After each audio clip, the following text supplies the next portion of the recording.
Asking why I am being detained is not disrespect, officer. Colonel Vanessa Reed said it with the same calm tone she had used in briefing rooms filled with generals, lawyers, and senior officials. But Officer Bradley Kane heard something entirely different. He heard defiance. 15 minutes earlier, Vanessa had stepped out of a hotel near Arlington, Virginia, carrying a sealed leather document case and wearing a dark gray coat over professional civilian clothes. She had just finished the first half of a Department of Defense meeting and was heading toward a secure follow-up session several miles away. Nothing about her appearance announced military rank. No uniform, no medals, no visible insignia. Just a 46-year-old black woman walking toward her car beneath the cold afternoon light.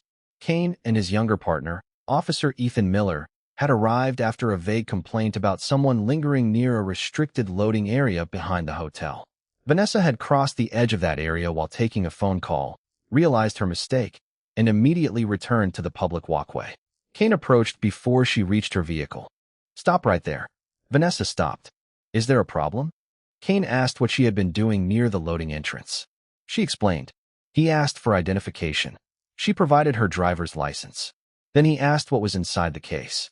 "Official documents," Vanessa replied. "Official for who?" "The United States Army." Kane looked at her for a moment, then gave a short laugh. "Of course they are." Vanessa did not react. She had heard that tone before, the kind that turned an answer into something suspicious simply because the person giving it did not match an expectation. "You asked me a question," she said. "I answered it." Kane stepped closer. "You have a problem with how I am handling this." "I asked why I am being detained." His expression hardened. "That sounds like talking back to me." Ethan Miller shifted beside the patrol car. "Bradley, she is cooperating." Kane ignored him. Vanessa slowly opened a credential holder and presented her military identification. "Colonel Vanessa Reed, United States Army. You can verify this through the designated military liaison." Kane glanced at the identification, then back at her face. "Colonel." He smiled as though the rank itself were absurd. "You think dropping a title gets you special treatment?" Vanessa's jaw tightened, but her voice remained steady. "Verification is not special treatment. It is procedure." Miller looked at the card more carefully. "Bradley, we should probably run it." Kane handed it back without checking. "I know attitude when I see it." Around them, hotel guests began slowing near the entrance. A valet stopped arranging keys. A woman beside a taxi looked over. Vanessa could feel the humiliation spreading outward through other people's eyes, but she refused to perform anger for Kane. She remained still. "Officer Kane, I have complied with every instruction you have given me. And you keep arguing." "Answering is not arguing." That sentence changed something in his face. Kane reached for his handcuffs and told her to turn around. Miller stared at him. "For what?" Kane answered without hesitation. "Disorderly conduct and failure to cooperate while we sort this out." Vanessa looked directly at Miller, then at the small red light glowing on Kane's body camera. She turned as instructed. No resistance. No raised voice. Only control.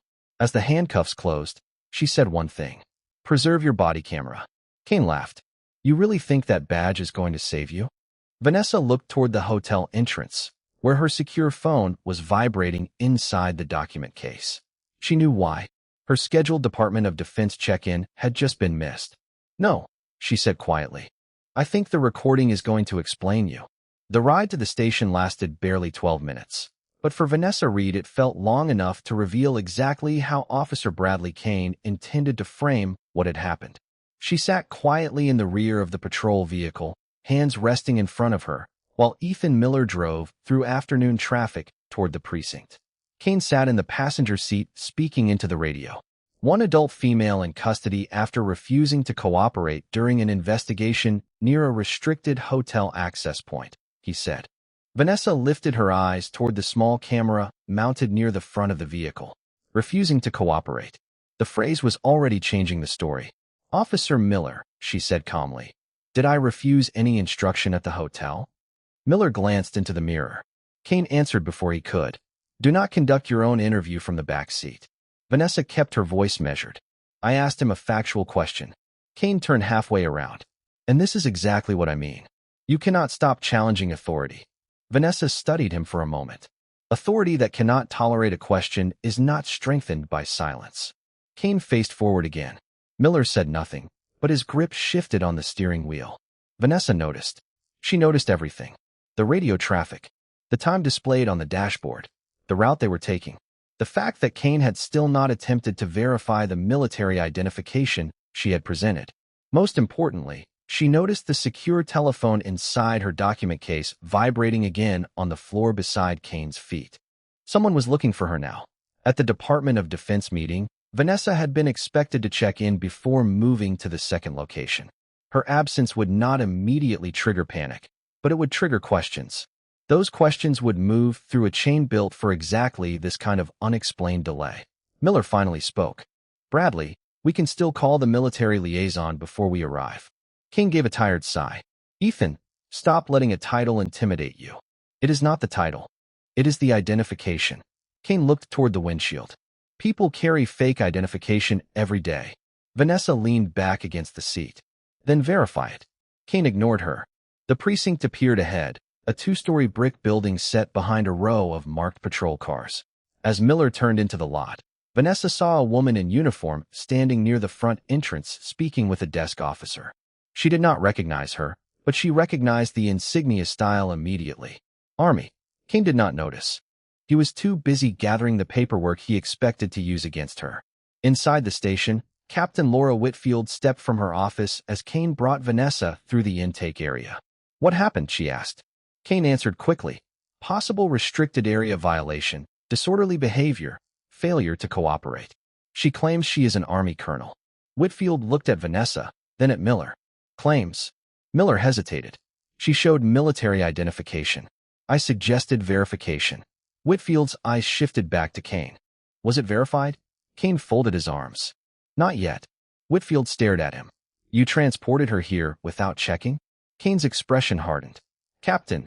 She was argumentative and kept questioning instructions. Vanessa spoke from beside the intake desk. "I asked why I was being detained." Whitfield looked at her. "Did you refuse to identify yourself?" "No." "Did you refuse to leave the restricted area?" "No." I had already returned to the public walkway before the officers approached. Miller lowered his eyes. Whitfield turned toward him. "Is that accurate?" "Yes, Captain." The room changed in a way Kane seemed not to understand yet. Whitfield held out her hand. "Give me her military identification." Kane handed it over reluctantly. Whitfield walked to the desk telephone and dialed the designated liaison number from the station directory. Vanessa watched the clock above the booking counter. For minutes passed. Then the desk officer answered another line. His posture immediately straightened. "Captain, there is a Department of Defense liaison asking for you." Whitfield froze with one receiver still in her hand. Kane looked toward the desk. The officer covered the mouthpiece. "They are asking whether Colonel Vanessa Reed is being held here." Nobody spoke. Vanessa did not smile. She looked at Kane and said quietly, "Now you can decide whether my questions were the problem, or your refusal to answer them was." Captain Laura Whitfield did not answer Vanessa immediately. She lifted the second receiver and identified herself, her voice formal now, stripped of the casual authority she had carried only moments before. Bradley Kane watched her from across the intake area, still holding himself as though the call would somehow prove him right. Ethan Miller stood near the desk, silent, his expression caught between discomfort and recognition. Whitfield listened. Her eyes moved first to Vanessa, then to the military identification in her hand. "Yes, sir," she said. A pause. "She is here." Another pause. "No, her credentials were not verified before transport." Kane shifted his weight. That was the first crack. Whitfield asked for the caller's name, rank, and contact information, then wrote quickly on a yellow legal pad. "Brigadier General Thomas Hayes," she repeated. "Understood." Kane's face changed. Vanessa saw it happen before anyone else did. Not fear exactly. Something quieter. The moment certainty discovers that reality has witnesses. Whitfield continued listening as General Hayes confirmed that Colonel Vanessa Reed was on active duty with the United States Army and assigned to an interagency Department of Defense meeting in the Washington area. Her missed check-in had prompted the liaison office to locate her. The sealed case she carried had been expected at the second secure location. The call was not a demand. It was not a threat. It was verification. That made it worse for Kane. Whitfield finally said, "Thank you, General. I will preserve all records connected to this contact." When she hung up, The intake area seemed smaller. Kane spoke first. "Captain, none of that changes how she behaved at the hotel." Whitfield turned toward him slowly. "Then tell me exactly what she did." "She challenged every instruction." "Which instruction did she refuse?" Kane opened his mouth, then stopped. "She was confrontational." Ethan Miller looked toward him. Vanessa remained still. Whitfield pressed again. "Did she refuse identification?" "No." "Did she refuse to step out of the restricted area?" Kane's jaw tightened. "She was already outside it." "Did she threaten you?" "No." "Did she attempt to leave after being told to stay?" "No." Whitfield glanced at Vanessa. "Colonel Reed, were you told you were free to leave at any point?" "No, Captain." Whitfield nodded once, then looked toward the glowing indicator on Kane's body camera. "Good. We do not need to argue about memory." Kane's expression hardened. "You are taking her side because the Pentagon called." Vanessa finally spoke. "The Department of Defense did not change what happened. It only made you look at it." Nobody interrupted her. She continued, calm enough that every word seemed heavier. "At the hotel, I gave you my driver's license. I answered why I was near the loading area. I told you what was inside my case. I showed military identification. Your partner suggested verification. I suggested verification. You chose not to verify." Kane looked toward Miller. "Ethan, you know how these stops go? People get difficult." Miller hesitated. Vanessa could see the decision on his face before he made it. "She was not difficult," he said. Kane stared at him. Miller swallowed but continued. "She asked questions. She did not refuse anything." The room went quiet again. Whitfield removed her glasses and placed them on the desk. "Officer Kane, I want the arrest paperwork paused. No report finalized. No edits to body camera files, dispatch notes, or vehicle recordings." "Officer Miller, same instruction." Kane frowned. "You are treating this like an internal affairs case already." Whitfield met his eyes. "I am treating it like a case where the facts need to survive the people describing them." Vanessa felt the pressure of the handcuffs at her wrists and looked at Whitfield. "Am I still under arrest?" Whitfield's face tightened. She turned to Kane. "Remove them." Kane did not move for half a second. Then Miller stepped forward instead. The restraints were released without a word. Vanessa rubbed one wrist gently, not in pain, but as if reminding herself that humiliation could leave marks nobody else could see. Whitfield handed her military identification back. Vanessa accepted it, then asked one question. "Captain, how many times has Officer Kane described someone as uncooperative for asking him why?" Whitfield looked at her. Kane looked away, and for the first time that afternoon, the most important thing in the room was no longer Vanessa's rank. It was Kane's history. Captain Laura Whitfield did not answer Vanessa's question right away because questions like that were never simple once someone started looking backward. She turned toward the records desk and asked the supervisor on duty to pull every complaint, counseling note, and use of discretion review connected to Officer Bradley Kane for the past 5 years. Kane gave a short, humorless laugh. "This is ridiculous." Whitfield did not look at him. "What is ridiculous is that I am only asking for records that already exist." Vanessa stood beside Ethan Miller near the intake counter, her military identification now secured inside her coat. The humiliation of the hotel had not disappeared simply because the handcuffs were gone. She could still remember the faces watching. The pause before Kane dismissed her rank. The way asking one question had been translated into defiance. But she did not want sympathy. She wanted sequence. Sequence could not be intimidated. Sequence could not be talked over. 20 minutes later, the first file appeared on Whitfield's desk. Then another. Then 2 more.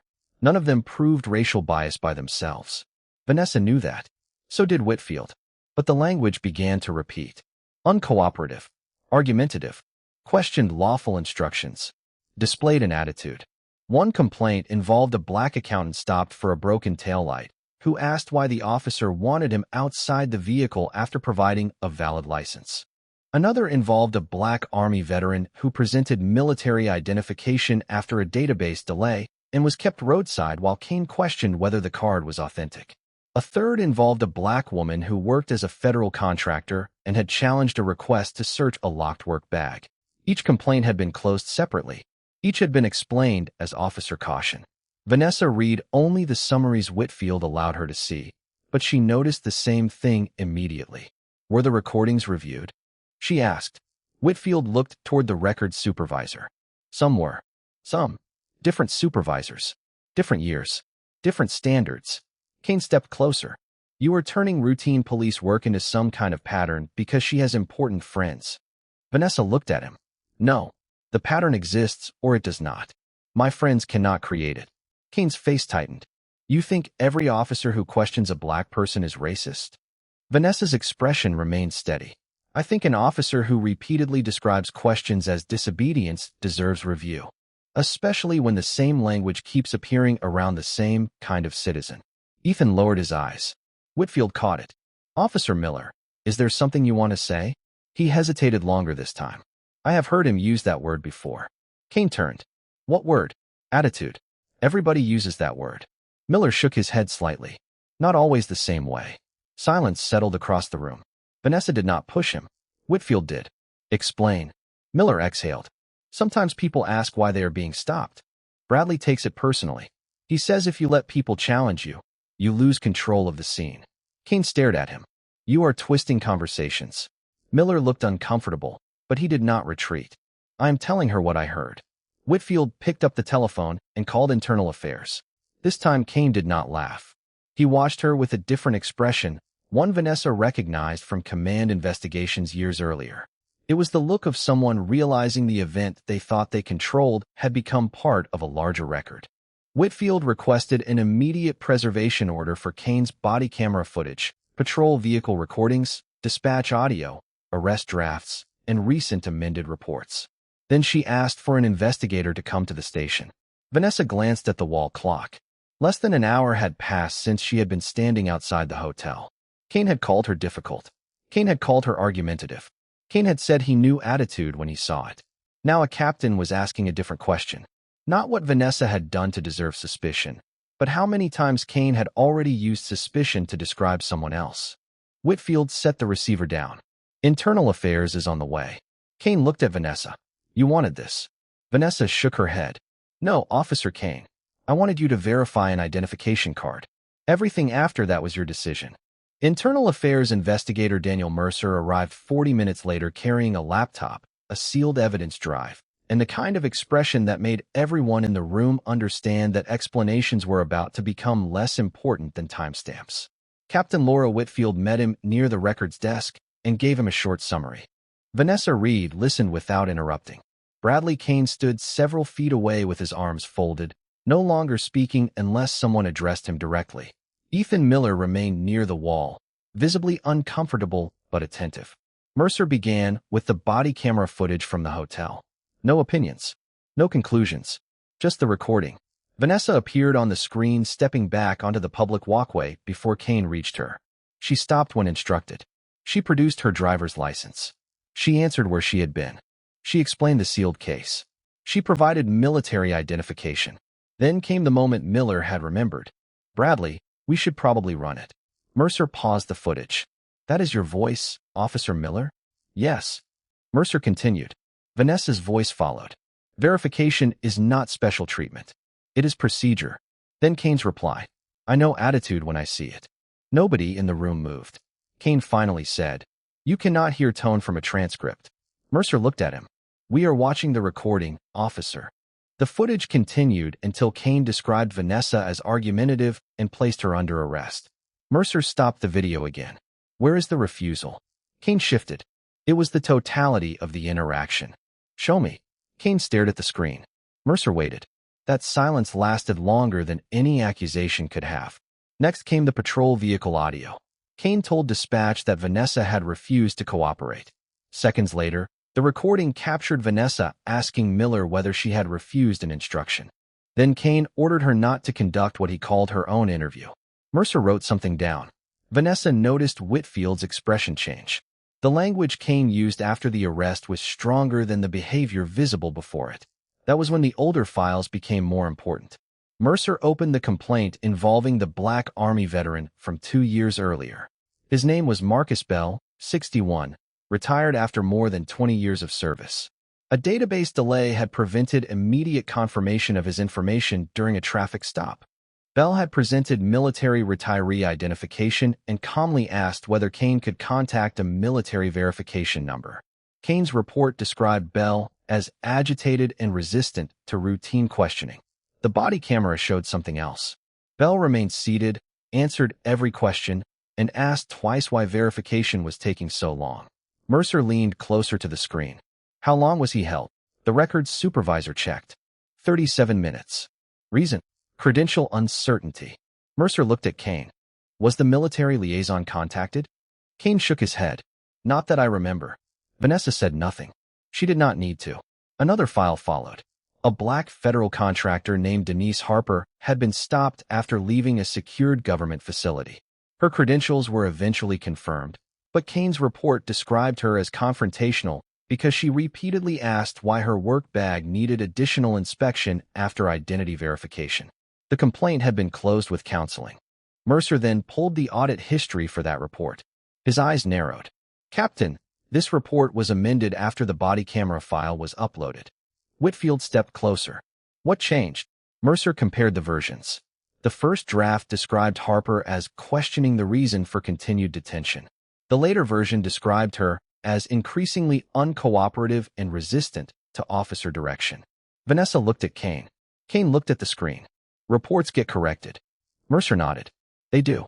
That is why the system keeps the original. He opened the time log. The amendment had been made under Kane's user credentials 23 minutes after the video became available. Whitfield's voice became quiet. Was there anything on the recording supporting the stronger language? Mercer replayed the relevant section. Harper stood calmly beside her vehicle. She asked a question, then another. She followed every instruction. No refusal, no raised voice, no attempt to leave. Mercer closed the file and turned toward Kane. Officer Kane, I am going to ask you something very specific. When a black citizen questions why you are extending an encounter, do you interpret the question itself as resistance? Kane's face tightened. I treat everyone the same. Vanessa finally spoke. Then the records should prove that. Mercer looked toward her. Vanessa kept her eyes on Kane. That is the advantage of evidence. It does not care what any of us intended to remember. Daniel Mercer did not ask Bradley Kane to explain himself immediately. He let the evidence remain on the screen, unchanged and impossible to interrupt. The room had become quieter with each comparison between written reports and recorded behavior. Captain Laura Whitfield stood beside the desk with her arms at her sides, no longer looking at Vanessa Reed as the center of the incident. The center had shifted. It was the pattern. Kane finally spoke. You are building a case out of wording. Mercer turned toward him. Words matter when they become the official record. Kane shook his head. You were not there. That is why we have video. Kane looked toward Ethan Miller. You know how fast these situations move. Miller did not answer at first. Vanessa watched him carefully. He had spent the evening learning that silence could protect the wrong person just as effectively as a lie. Sometimes they move fast, Miller said. This one did not. Kane stared at him. Miller continued. She gave identification. She answered questions. I suggested verification. There was time. Mercer closed the complaint file and opened another system window. Captain, I want every amended report tied to Officer Kane preserved before anyone makes additional changes. Whitfield nodded and called the records supervisor. Kane stepped away from the desk. So now every report I ever wrote is suspicious? Vanessa answered before Mercer could. No. Now every report you wrote can be checked. Kane looked at her sharply. You think this is justice because you have powerful people calling for you. Vanessa's expression did not change. I think the troubling part is that powerful people had to call before anyone listened. That landed differently. Even Whitfield looked away for a moment. Vanessa continued, her voice quieter now. Marcus Bell did not have a brigadier general looking for him. Denise Harper did not have a missed Department of Defense check-in. How many people asked the same questions I asked and were simply written down as difficult? Kane opened his mouth, but Mercer raised one hand. Officer Kane, do not answer that yet. He turned the laptop toward Whitfield. The audit system had returned more results. Several reports over the previous 4 years had been edited after associated body camera files were available. Most of the changes were ordinary corrections, addresses, license plate numbers, times. A smaller group showed something else. Descriptions became stronger. Questioning became argumentative. Confused became evasive. Asked for clarification became failed to follow directions promptly. Mercer selected 3 of those cases. All involved black citizens. Whitfield leaned closer to the screen. How many total? Too early to say. Mercer paused. But enough that I am expanding the review. Kane exhaled sharply. This is a witch hunt. Mercer remained calm. No. A witch hunt starts with a conclusion. I am starting with your own records. The station telephone rang behind them. Whitfield answered. She listened for less than a minute, then covered the receiver. City Legal Counsel wants the arrest paperwork frozen and all related evidence preserved. Kane's face tightened. Because of the military call. Whitfield shook her head. Because we now have a documented discrepancy between your characterization and the recording. Vanessa looked at the clock. Nearly 3 hours had passed since she had stepped onto the public walkway outside the hotel. She should have been finishing a secure briefing by now. Instead, she was standing in a police station, watching one unnecessary decision uncover years of questions. Mercer asked Kane to surrender his department computer access card temporarily while the audit was preserved. Administrative measure only, he said.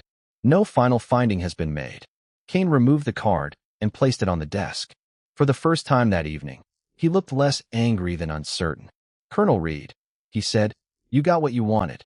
Vanessa studied him for a long moment. You still do not understand.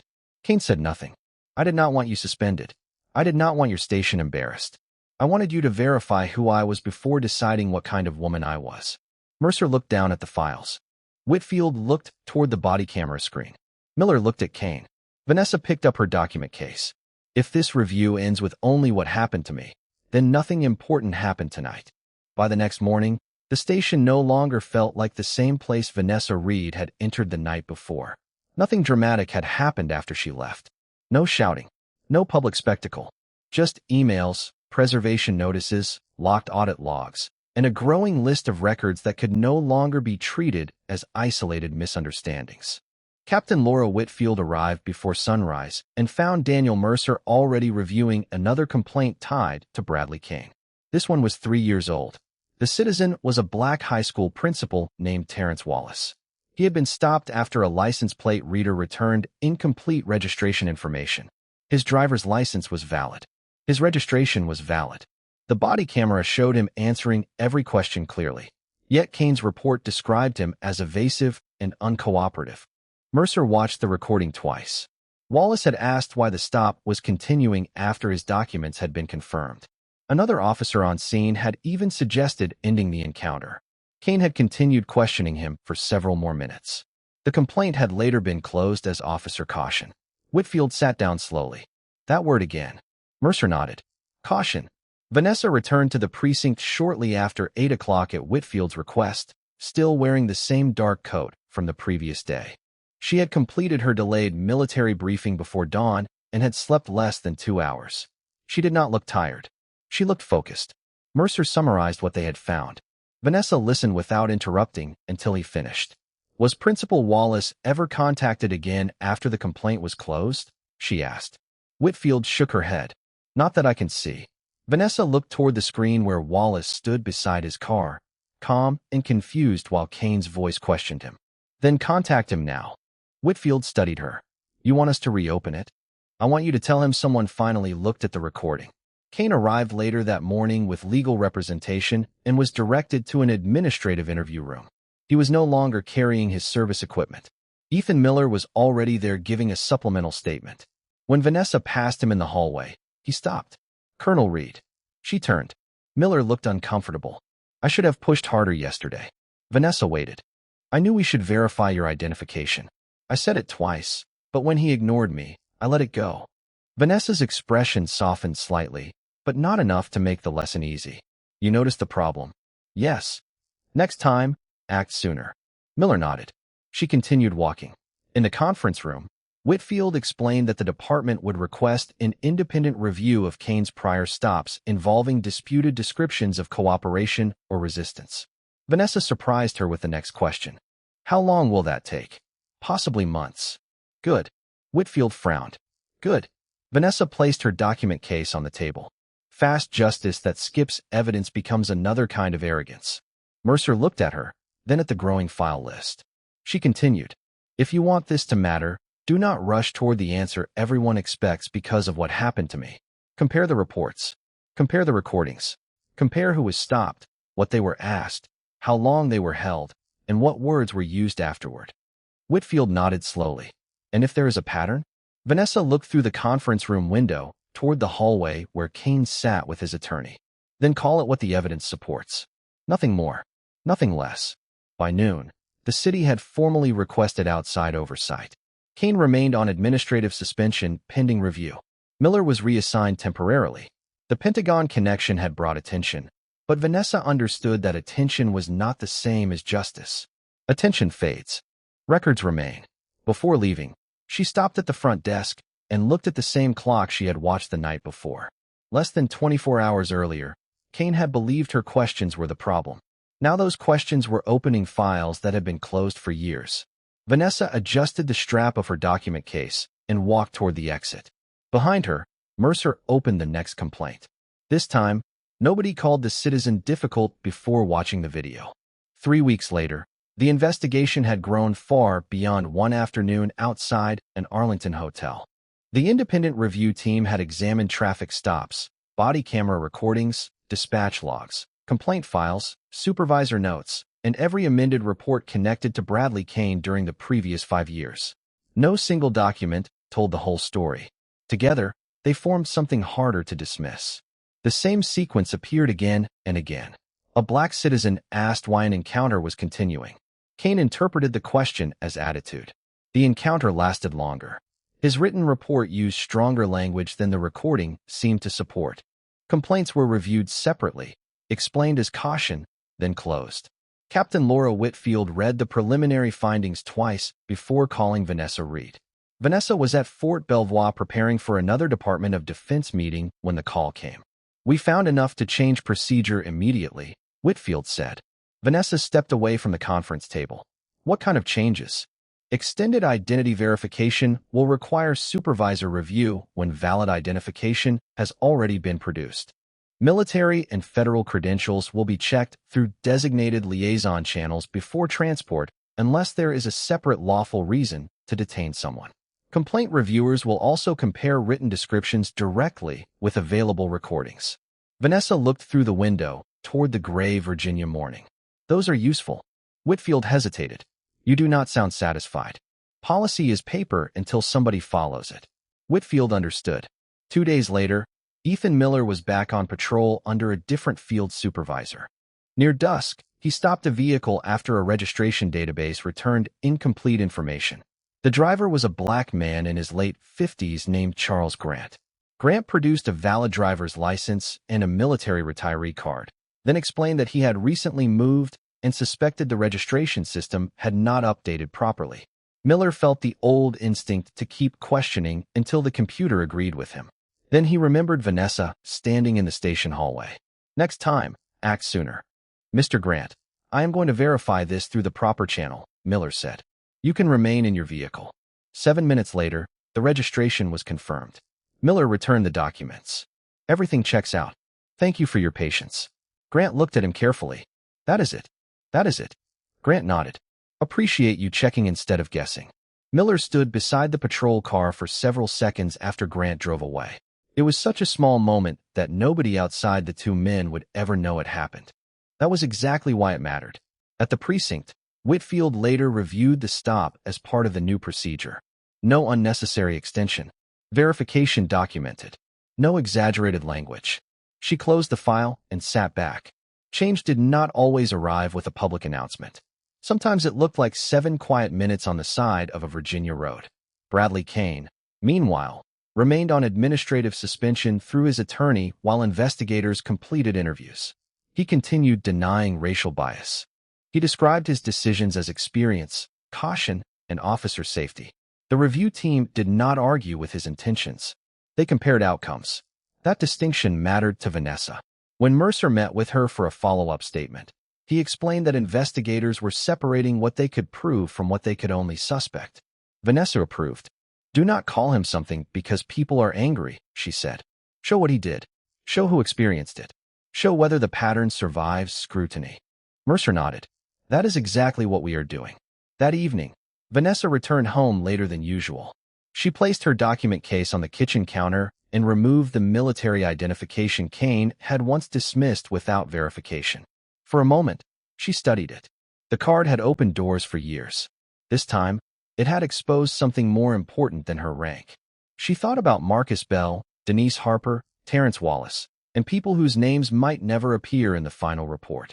They had asked questions too. They had simply lacked a brigadier general calling to ask where they were. Vanessa slid the identification back into her wallet. The point was no longer whether the system believed a colonel. The point was whether the next black citizen would be believed before anyone discovered who they knew. 6 months later, the independent review was complete.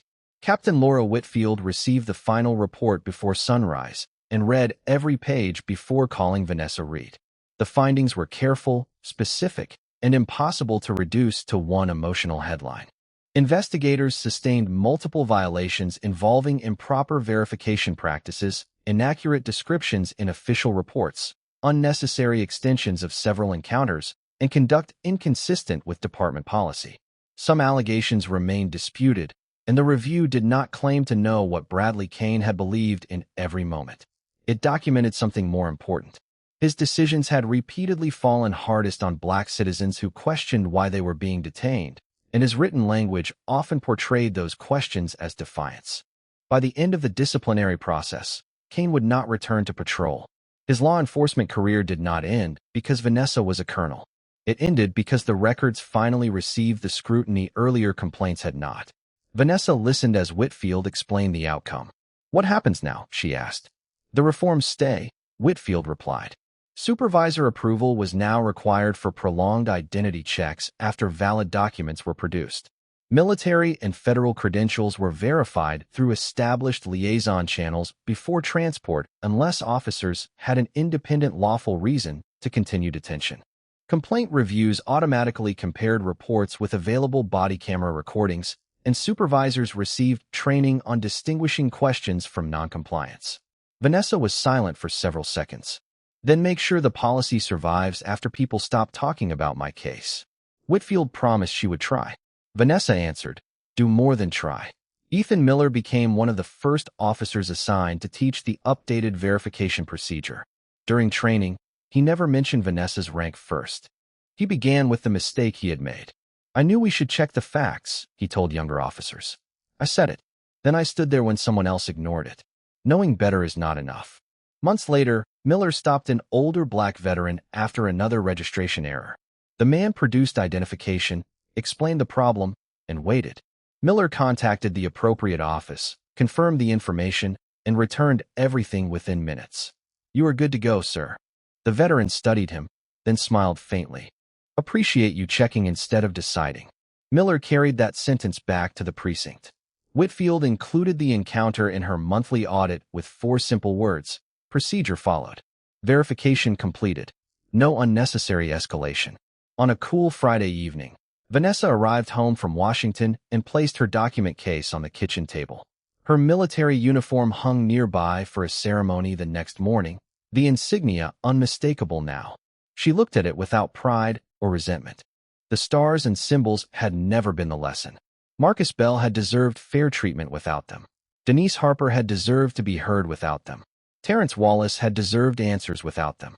Vanessa stepped onto her porch as evening settled across Virginia. Her telephone buzzed with a message from Whitfield confirming that the outside monitor would continue reviewing the reforms for another year. Vanessa read it once, then put the phone away. She remembered Kane laughing when she asked for verification. She remembered the cold certainty in his voice when he decided that a black woman asking a question must be challenging his authority. She remembered the station falling silent when evidence replaced assumption. There had been no satisfying moment of revenge. No dramatic victory speech. Only records reopened, policies rewritten, careers reconsidered, and people finally believed. Vanessa understood now why that mattered more. Justice was not the moment powerful people discovered who she was. Justice was the possibility that the next person would never have to prove they were powerful at all. Authority had demanded her silence. Truth had required only that she keep speaking.